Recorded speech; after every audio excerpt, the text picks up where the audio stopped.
So hi everyone, welcome back to JK exam cracker. तो ये वाली वीडियो में यहाँ पे हम कवर करेंगे साउंड के टॉपिक को।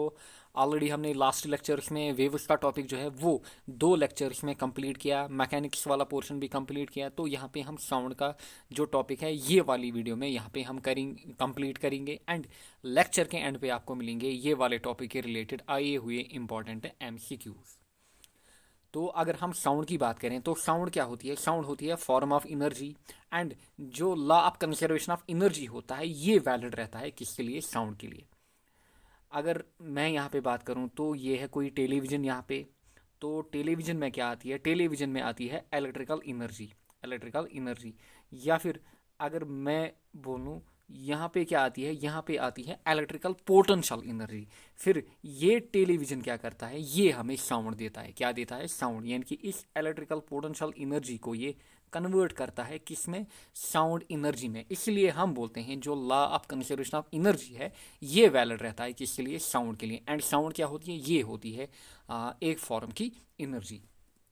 नेक्स्ट अगर हम बात करें प्रोडक्शन ऑफ साउंड, यानी कि साउंड कैसे प्रोड्यूस होती है, तो जो साउंड होती है वो मेनली प्रोड्यूस होती है किसके कारण? वाइब्रेशन के कारण। क्लियर? क्योंकि डिफरेंट बॉडीज या फिर डिफरेंट मटेरियल्स में डिफरेंट मॉलिक्यूल्स का अरेंजमेंट होता है, फिर वहाँ पे क्या होती है? वाइब्रेशन प्रोड्यूस होती है। तो जितनी भी वाइब्रेटिंग बॉडीज होती हैं वो क्या प्रोड्यूस करती हैं? वो साउंड को प्रोड्यूस करती हैं। लाइक यहाँ पे देखिए गिटार हो गया, यहाँ पे वॉच, या फिर यहाँ पे ड्रम हो गया। तो जब आप ड्रम को हिट करते हो या फिर गिटार को यहाँ पे हिट करते हो तो यहाँ पे क्या प्रोड्यूस होती है? वाइब्रेशन। उस वाइब्रेशन के कारण क्या प्रोड्यूस होती है? फिर साउंड। यहाँ पे अगर हम ह्यूमंस की बात करें तो ह्यूमंस में साउंड कहाँ पे प्रोड्यूस होती है? तो साउंड प्रोड्यूस होती है किन की? वाइब्रेशन के कारण, due to vibration of vocal cords. And ये वोकल कार्ड्स आपको कहाँ मिलेंगे? ये आपको मिलेंगे लिरिक्स में। इसलिए जो लिरिक्स होता है इसको बोला जाता है साउंड बॉक्स। एक होता है लिरिक्स, दूसरा होता है फेरिंग्स। फेरिंग्स आपने बायो में पढ़ा होगा। जो फेरिंग्स होता है that is common passage for food and year, but जो लिरिक्स होता है इट इज साउंड बॉक्स। क्योंकि बच्चे यहाँ पे कंफ्यूज होते हैं तो याद रखिएगा लिरिक्स। नेक्स्ट अगर हम बात करें यहाँ पे प्रोपगेशन ऑफ साउंड की, तो साउंड जो होती है ये प्रोपगेट होती है किसके फॉर्म में? तो ये होती है propagate in the form of wave, यानी कि वेव की फॉर्म में ये प्रोपगेट होती है। एंड दियर फोर अगर हम बात करें यहाँ पे जो साउंड होती है ये होती है एक टाइप की मैकेनिकल वेव, या फिर मोर स्पेसिफिकली अगर हम बात करें तो ये होती है लॉन्गिट्यूडनल वेव्स। यानी कि यहाँ पे आपको कंप्रेशन एंड रियर फ्रैक्शन देखने को मिलेगा। इसलिए हम बोलते हैं कि साउंड के लिए नीड होती है, किसकी नीड होती है? साउंड के लिए नीड होती है मीडियम की। एंड मीडियम आपको डिफरेंट टाइप के मिलेंगे, सॉलिड, लिक्विड या फिर ईयर। तो देखिए सॉलिड की अगर हम बात करें, लेट यहाँ पे है कोई वाल।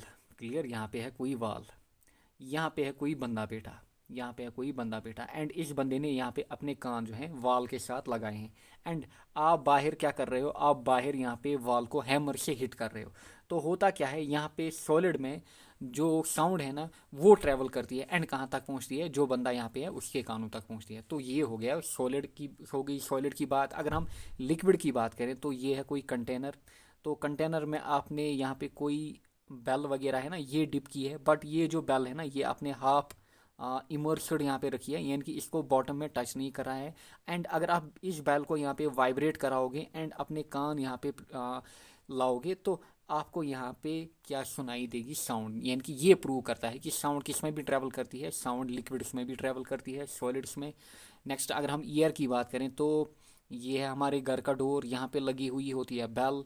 यहाँ पे आप बैठे हो, कोई बंदा आया यहाँ पे, इसने क्या की? यहाँ पे बेल की। तो ये वाली बेल से यहाँ पे क्या प्रोड्यूस होती है?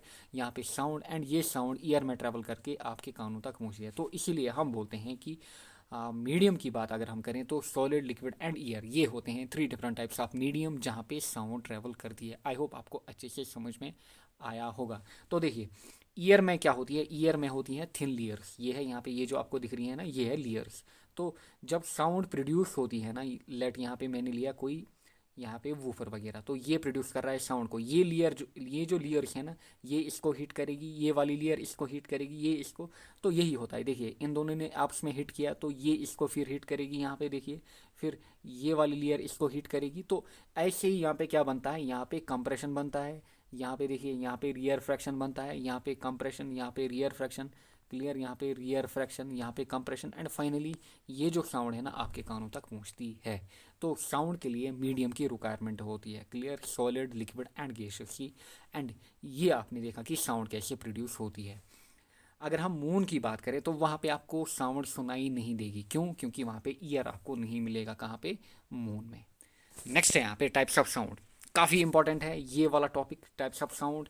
एंड यहाँ पे डायरेक्ट वैल्यूज पूछे जाते हैं या फिर आपको जनरली थ्योरेटिकल क्वेश्चन भी पूछा जाएगा कभी कभार।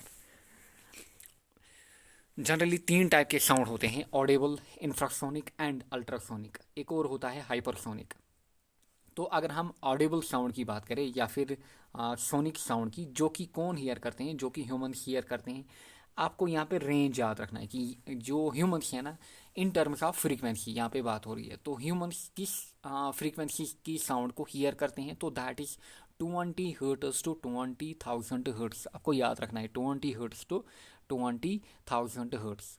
बट जनरली अगर हम सेंसिटिव की बात करें, जो ह्यूमंस में सेंसिटिव साउंड होती है वो किस फ्रीक्वेंसी की होती है? That is 500 to 5,000 hertz. 500 to 5,000 hertz इस रेंज की जो साउंड होती है that is very sensitive to human ear. तो जनरल अगर हम बात करें दैट इज़ 20 टू 20,000 हर्ट्ज, या फिर इसको कहीं पे लिखा होगा 20 किलो हर्ट्ज, तो याद रखिएगा क्योंकि कभी कभार आपको किलो हर्ट्ज में भी ऑप्शन दिया जाएगा 20 hertz to 20 kilo hertz.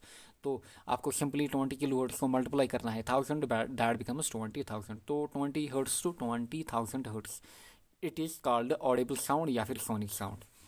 Next है इंफ्रासोनिक साउंड। तो इंफ्रासोनिक साउंड कौन हियर करते हैं? एक तो एलिफेंट हो गया, रेनोसिरस हो गया, देन वेल वगैरह। तो इस टाइप के एनिमल जो है ना, ये किस टाइप की साउंड को हियर करते हैं? इंफ्रासोनिक। अब इंफ्रासोनिक साउंड किस टाइप की साउंड को हम बोलते हैं? जहाँ पे आपको फ्रीक्वेंसी जो है ना वो काफ़ी कम मिलेगी, यानी कि लेस देन 20 हर्ट्ज। याद रखिएगा, काफ़ी इंपॉर्टेंट है, काफ़ी बार इनको पूछा जा चुका है। नेक्स्ट बात करेंगे अल्ट्रासोनिक साउंड की। तो जो अल्ट्रासोनिक साउंड होती है that is greater then 20,000 hertz.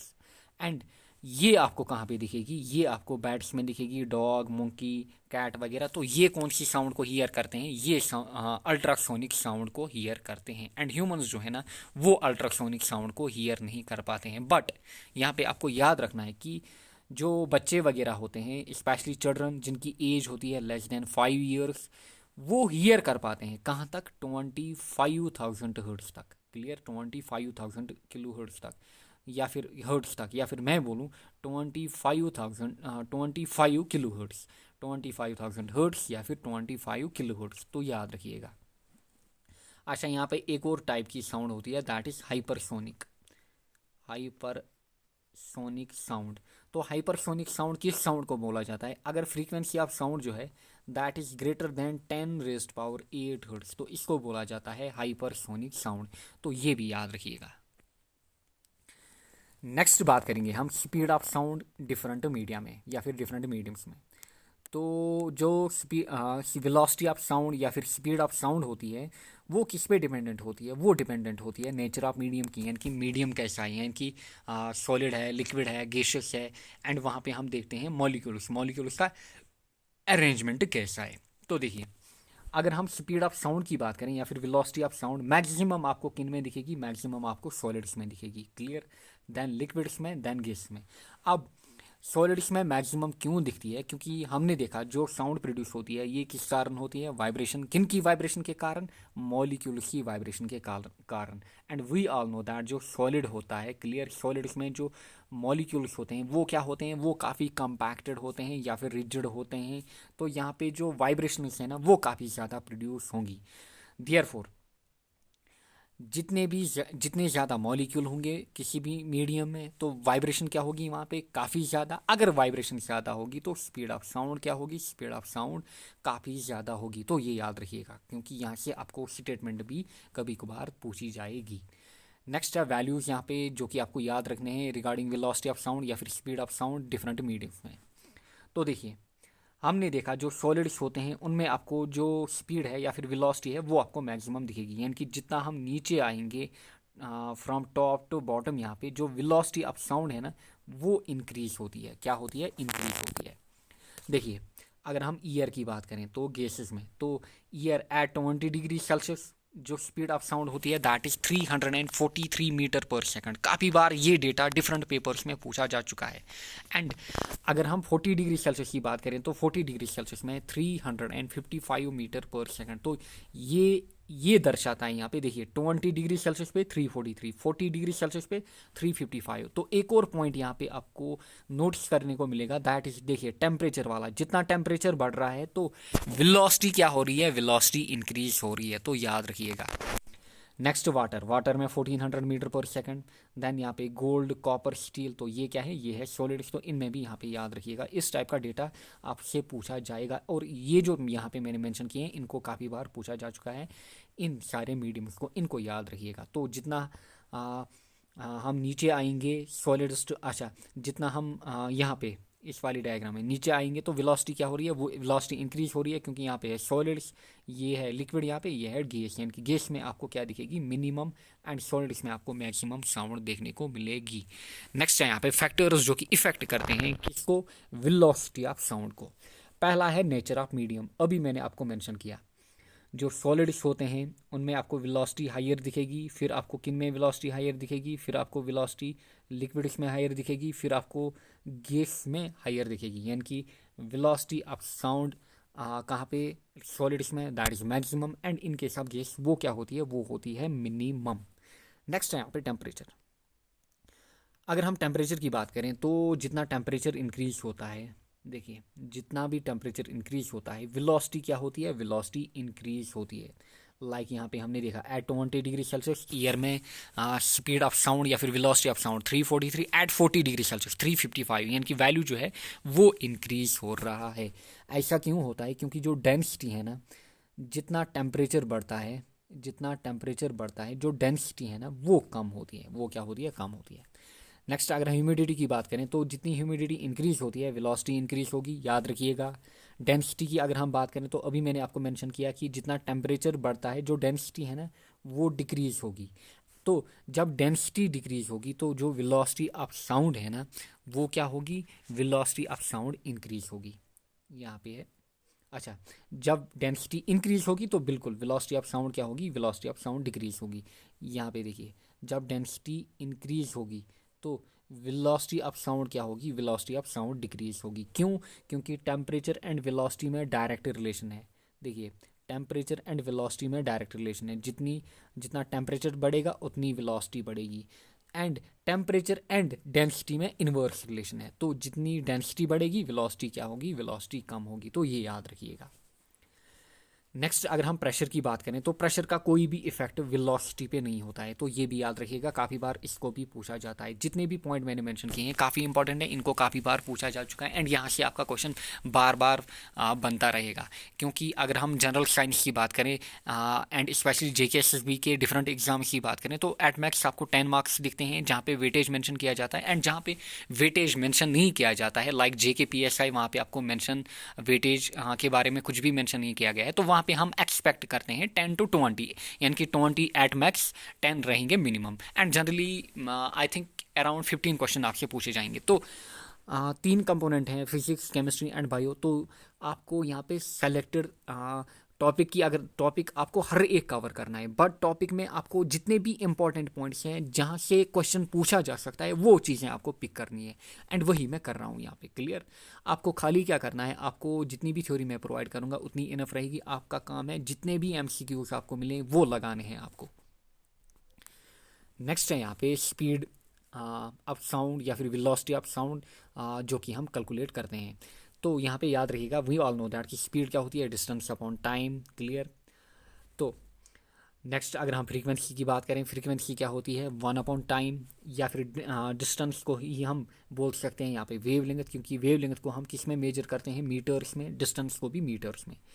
अगर हम स्पीड की बात करें तो स्पीड होती है वेव लेंथ इनटू फ्रीक्वेंसी। काफ़ी इंपॉर्टेंट है, काफ़ी बार इसको पूछा जा चुका है डिफरेंट पेपर्स में, एंड इस साल JKSSB के एक पेपर में तो डायरेक्ट पूछी गई है रिलेशन। वहाँ पे आपको लेमडा का वैल्यू भी दिया गया था एंड फ्रीक्वेंसी का वैल्यू भी दिया गया था। तो वेलोसिटी जो होती है that is wavelength into frequency. तो वेव लेंथ का यूनिट किस में होगा, वेव लेंथ का यूनिट मीटर्स में होगा, and frequency we all know that वो किस में होती है, हर्ट्स में, या फिर 1 अपॉन सेकंड। तो वेलोसिटी निकल के आएगी मीटर पर सेकंड। क्लियर,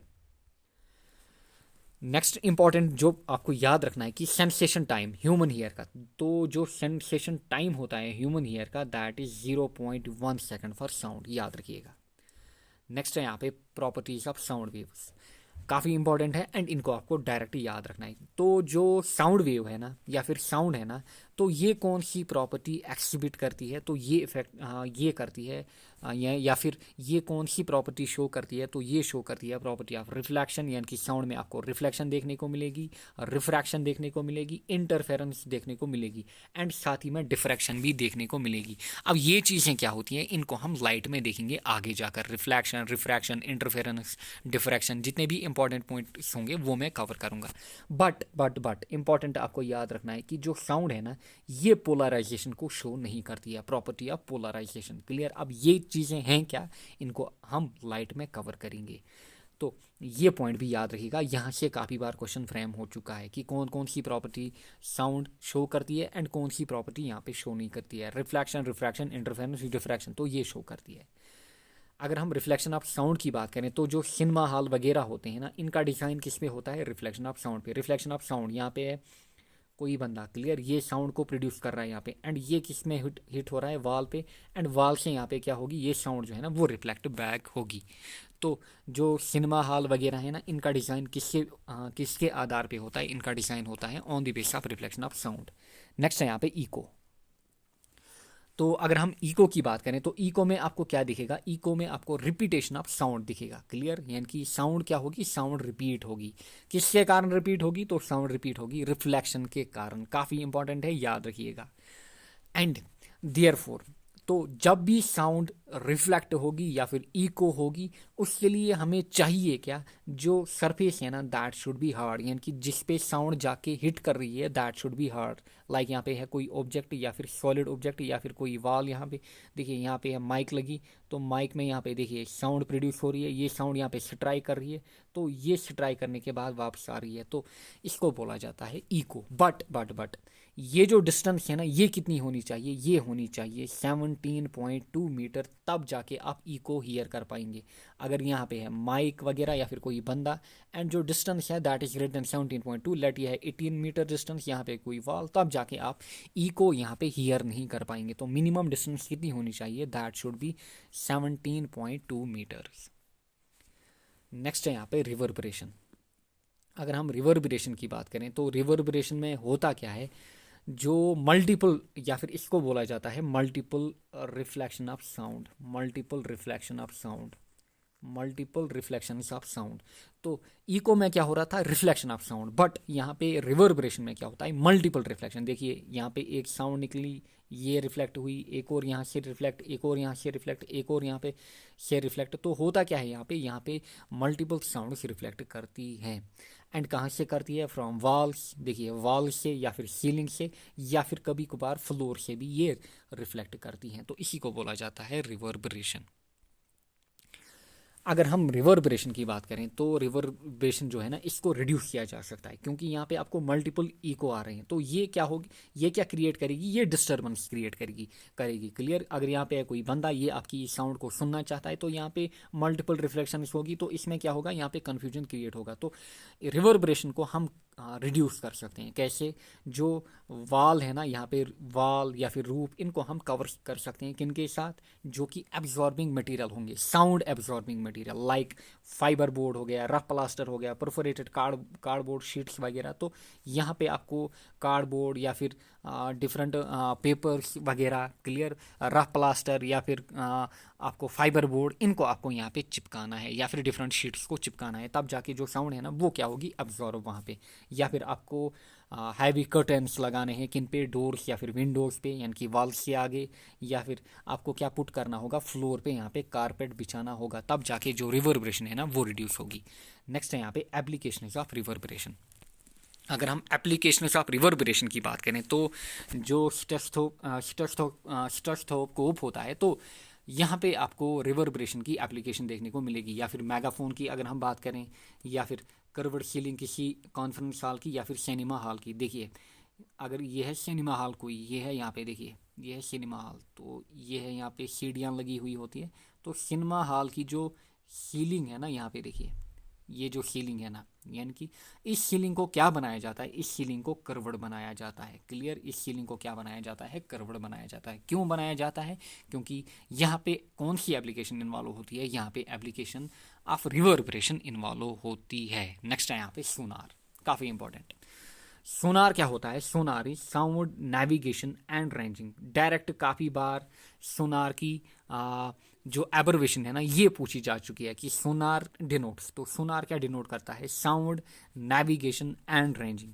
अब सोनार किसके लिए यूज़ की जाती है, ये यूज़ की जाती है ताकि हम फाइंड करें डेप्थ या फिर डिस्टेंस किन की, जो अंडर वाटर ऑब्जेक्ट होते हैं, यानी कि वाटर के अंडर जितने भी ऑब्जेक्ट होते हैं ना, उनकी डेप्थ हम क्या करें, यहाँ पे फाइंड आउट करें। लाइक यहाँ पे देखिए, ये है शिप कोई, क्लियर, एंड ये है यहाँ पे सी बेड। अगर हमें यहाँ पे सी बेड की डेप्थ निकालनी है, यानी कि ये जो डेप्थ है ना, ये कितनी है, या फिर ये डिस्टेंस कितनी है, तो होता क्या है यहाँ पे सोनार में, यहाँ पे ये जो शिप वगैरह है इनमें सोनार लगे हुए होते हैं। सोनार में क्या होता है, एक तो ट्रांसमीटर होता है, दूसरा यहाँ पे ट्रांसड्यूसर या फिर रिसीवर होता है।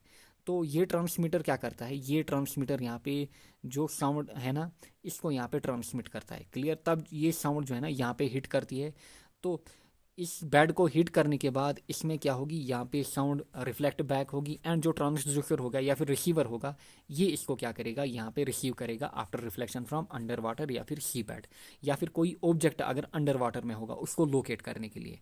अब इसको कैसे किया जाता है, सिंपल, यहाँ पे जो स्पीड होती है, speed is equal distance upon time, इस इक्वेशन का यूज़ किया जाता है। क्लियर, तो ये साउंड जो नीचे आती है फ्रॉम सोनार, इसकी स्पीड हमें पता होती है, एंड ये कितने टाइम में यहाँ पे वापस आती है, तो ये टाइम भी नोट किया जाता है, स्पीड भी नोट की जाती है। एंड जब हमें दो पैरामीटर यहाँ पे निकल आते हैं, स्पीड और टाइम, तो हम इजीली यहाँ पे डिस्टेंस या फिर डेप्थ को कैलकुलेट करते हैं, तो ये याद रखिएगा। नेक्स्ट है difference between pitch and loudness. देखिए, पिच किसको रेफर करता है, पिच रेफर करता है कि वेदर जो साउंड है दैट इज हाई और लो, यानी कि आप जो साउंड प्रोड्यूस हो रही है, लाइक ह्यूमंस हैं, मेल्स होते हैं, फीमेल्स होते हैं, चिल्ड्रंस हैं, तो वहाँ पे जो साउंड है ना, साउंड की फ्रीक्वेंसी, मैं अगर पर्टिकुलरली बात करूँ साउंड की फ्रीक्वेंसी की, तो वो हाई है या फिर लो है, तो ये कौन डिसाइड करता है, ये पिच। तो देखिए, जो पिच है ना, ये किस पे डिपेंडेंट होती है, ये डिपेंडेंट होती है फ्रीक्वेंसी पे। तो जो वुमेन है ना, इनमें आपको हाई पिच देखने को मिलेगी एंड हाई फ्रीक्वेंसी देखने को मिलेगी। मैन की अगर हम बात करें, मैन में आपको low pitch and low frequency देखने को मिलेगी। नेक्स्ट, अगर हम लाउडनेस की बात करें, तो लाउडनेस क्या दर्शाता है, लाउडनेस दर्शाता है कि कोई भी साउंड कितनी लाउड है या फिर कितनी सॉफ्ट है। हमने देखा जो पिच है वो डिपेंडेंट है किस पे, फ्रीक्वेंसी पे। यहाँ पे देखिए, हाइयर फ्रीक्वेंसी, देखिए शॉर्टर क्या होगी, वेवलेंथ, बट जो पिच होगी वो हाइयर होगी। क्लियर, या फिर लोअर फ्रीक्वेंसी, जो पिच है ना वो क्या होगी, यहाँ पे लोअर। देखिए फ्रीक्वेंसी क्या हो रही है, लोअर। एंड ऑलरेडी वेव्स के टॉपिक में हमने देखा है कि फ्रीक्वेंसी क्या होती है, कि कितने टाइम में या फिर यूनिट टाइम में कितनी नंबर ऑफ वेव्स प्रोड्यूस हो रही हैं। तो देखिए यहाँ पे काफ़ी ज़्यादा वेव्स प्रोड्यूस हो रही हैं, तो यहाँ पे हाई फ्रीक्वेंसी, पिच क्या होगी, हायर। यहाँ पे लोअर फ्रीक्वेंसी, तो पिच क्या होगी, लोअर। लाउडनेस की अगर हम बात करें, तो लाउडनेस किस पे डिपेंडेंट है, energy and amplitude. Clear, energy and amplitude. Pitch was dependent on frequency, but loudness जो होता है that is dependent on energy and amplitude. काफ़ी इंपॉर्टेंट पॉइंट्स है, याद रखिएगा। तो देखिए, ये है यहाँ पे मीन पोजीशन, एंड ये है यहाँ पे एम्पलीट्यूड जो आपको दिख रहा है, ये है एम्पलीट्यूड, ये है एम्पलीट्यूड। तो जितना एम्पलीट्यूड ग्रेटर होगा तो साउंड क्या होगी, लाउडर होगी, एंड जो एनर्जी एसोसिएटेड विथ साउंड होगी वो क्या होगी, वो ज़्यादा होगी। यानी कि इनमें क्या है, डायरेक्ट रिलेशन है। Smaller the amplitude softer will be sound, and जो एनर्जी होगी वो क्या होगी, लेस। तो याद रखिएगा, इनमें क्या है, डायरेक्ट रिलेशन है। क्लियर, जो एम्पलीट्यूड है that is directly proportional to energy वगैरह यहाँ पे। तो इन चीज़ों को आपको याद रखना है। नेक्स्ट है ये वाले टॉपिक के रिलेटेड आए हुए इंपॉर्टेंट एमसीक्यूज। तो जितने भी पॉइंट यहाँ पे मैंने मेंशन किए अपनी कॉपी में अच्छे से नोट डाउन कीजिएगा। तो देखिए यहाँ पे, sound waves do not travel through the medium of liquid solid gas. तो इन सब में ये क्या करते हैं, इनमें ट्रैवल करते हैं, तो वैक्यूम यहाँ पे हमारा करेक्ट ऑप्शन रहेगा। साउंड वेव्स आर, तो साउंड वेव्स क्या होती हैं, लॉन्गिट्यूडनल, ट्रांसवर्स, नॉन मैकेनिकल, या फिर बोथ ए एंड बी। तो साउंड वेव्स क्या होती है, sound waves are longitudinal. Next है यहाँ पे बैट्स। तो बैट्स की बात हो रही है, bats detect the obstacles in their path by receiving the reflected. तो जो बैट्स वगैरह हैं इनमें मैंने आपको मेंशन किया, तो ये कौन सी साउंड को हियर करते हैं, तो अल्ट्रासोनिक साउंड को, तो अल्ट्रासोनिक यहाँ पे करेक्ट ऑप्शन रहेगा। Next, bats fly at night because they produce, तो कौन सी साउंड को प्रोड्यूस करते हैं, अल्ट्रासोनिक को। तो इसी क्वेश्चन को देखिए किस टाइप से 2 बार पूछा जा चुका है, खाली यहाँ पे लैंग्वेज चेंज हुई है, अदरवाइज जो कॉन्सेप्ट है that is same. Next, the frequency which is not available to human ear, तो कौन सी है, तो ह्यूमन ईयर के हमने देखा था 20 हर्ट्ज टू 20,000 हर्ट्ज, क्लियर। तो यहाँ पे देखिए 50,000 हर्ट्ज जो है ना, ये यहाँ पे अवेलेबल नहीं रहती है। 50 कर पाते हैं, 500 कर पाते हैं, 5,000 भी कर पाते हैं, बट 50,000 की 50,000 फ्रीक्वेंसी की साउंड हम हियर नहीं कर पाते हैं। नेक्स्ट है यहाँ पे चिल्ड्रंस की बात हो रही है, childrens under the age of 5 can hear sound up to, कहाँ तक, ऑलरेडी मैंने आपको मेंशन किया 25 किलो हर्ट्ज या फिर 25,000 हर्ट्ज तक ये साउंड की फ्रीक्वेंसी को हियर कर पाते हैं। नेक्स्ट है the time period of a vibrating body is 0.02 second, the frequency of waves it emits, तो फ्रीक्वेंसी एंड टाइम पीरियड के बीच जो रिलेशन होता है दैट इज इनवर्स, तो फ्रीक्वेंसी होती है 1/टाइम, तो टाइम पीरियड हमें दिया गया है, कितना दिया गया है 1/0.02, यानी कि अगर आप 1 को डिवाइड करोगे बाय 0.02 तो ये कितना निकल के आएगा, ये निकल के आएगा 50, क्योंकि 1/2 क्या होता है, 1/2 इज 0.5 एंड 1/0.02 इज 50, तो यहाँ पे 50 हमारा करेक्ट ऑप्शन रहेगा। नेक्स्ट है यहाँ पे sensation time of human ear, तो sensation time of human ear जो होता है that is 0.1 second. The pitch of a sound is measure of, तो अभी मैंने आपको मेंशन किया कि पिच किस पे डिपेंडेंट है, पिच या फिर किसको सिग्निफाई कर रहा है, तो पिच यहाँ पे फ्रीक्वेंसी को सिग्निफाई कर रहा है। The sound waves does not show which of the following property, तो साउंड वेव्स कौन सी प्रॉपर्टी को शो करते हैं, रिफ्लेक्शन को भी शो करते थे, इंटरफेरेंस को भी शो करते थे, क्लियर। तो जो पोलराइजेशन है ना, इसको ये शो नहीं करते हैं, डिफ्रैक्शन को भी शो करते थे। Next, sonar is use to find, तो साउंड नेविगेशन एंड रेंजिंग किसके लिए यूज़ की जाती है, ताकि हम क्या कैलकुलेट कर पाएँ डिस्टेंस या फिर डेप्थ किसी भी अंडर वाटर ऑब्जेक्ट की या फिर सी बेड वगैरह की। Velocity of sound does not change with, तो वेलोसिटी ऑफ साउंड किस पे इंडिपेंडेंट है, तो velocity of sound was independent on pressure, तो प्रेशर यहाँ पे हमारा करेक्ट ऑप्शन रहेगा। तो आई होप आपने जितनी भी चीज़ें यहाँ पे सीखी है आपने अच्छे से लेक्चर को एंजॉय किया होगा। तो मिलेंगे नेक्स्ट लेक्चर में, till then take care, bye bye.